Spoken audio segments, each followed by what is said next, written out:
SC వర్గీకరణకు అనుకూలంగా supreme court తీర్పు ఇవ్వడంతో బీజేపీ దళిత మోర్చా ఆధ్వర్యంలో పుట్టపర్తిలో ప్రధాని నరేంద్ర మోదీ చిత్రపటానికి పాలాభిషేకం చేశారు. పుట్టపర్తి హనుమాన్ సర్కిల్లో నరేంద్ర మోదీ మందకృష్ణ మాదిగ ఫోటోకి పాలాభిషేకం చేశారు. ఇక ఎస్సీలలో ఉపవర్గీకరణకు మద్దతు తెలిపిన ప్రధాని నరేంద్ర మోదీ రాష్ట్ర ముఖ్యమంత్రి చంద్రబాబు నాయుడుకు ధన్యవాదాలు తెలియజేస్తున్నట్లు దళిత మోర్చా జిల్లా కార్యదర్శి గంగిశెట్టి తెలిపారు. 30 సంవత్సరాల క్రితం మాదిగ రిజర్వేషన్ పోరాట సమితిని స్థాపించి ఎస్సీలలో ఉపవర్గీకరణకు అలుపెరుగని పోరాటం చేసిన మందకృష్ణ మాదిగకు కృతజ్ఞతలు తెలిపారు.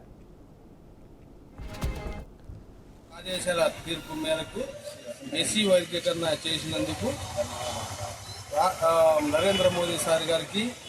చంద్రబాబు నాయుడు సార్ గారికి, మందాకృష్ణ మాదిగ గారికి, పవన్ కళ్యాణ్ గారికి, పురంధేశ్వరి గారికి, రాష్ట్ర ఎస్సీ మోర్చా అధ్యక్షుడు దేవనంద గారికి హృదయపూర్వక ధన్యవాదాలు తెలుపుతూ పాలాభిషేకం చేయడం జరిగినది. ఇచ్చిన ఆదేశాల తీర్పు మేరకు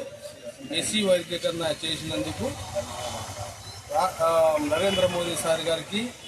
చంద్రబాబు నాయుడు సార్ గారికి, దళిత గిరిజన అట్టడుగు వర్గాలు ఎవరైతే ఉన్నారో వారందరూ హర్షిస్తూ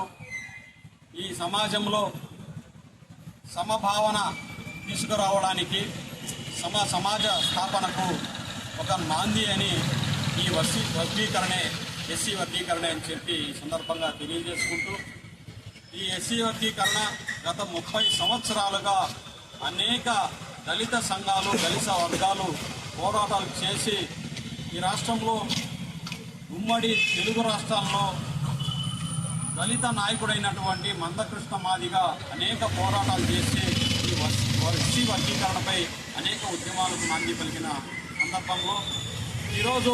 సుప్రీంకోర్టు దానికి అనుకూలంగా తీర్పు ఇచ్చి నరేంద్ర మోడీ గారు ఈ రాష్ట్రంలో నారా చంద్రబాబు నాయుడు గారు, పవన్ కళ్యాణ్ గారు, పురంధేశ్వరి గారి సారథ్యంలో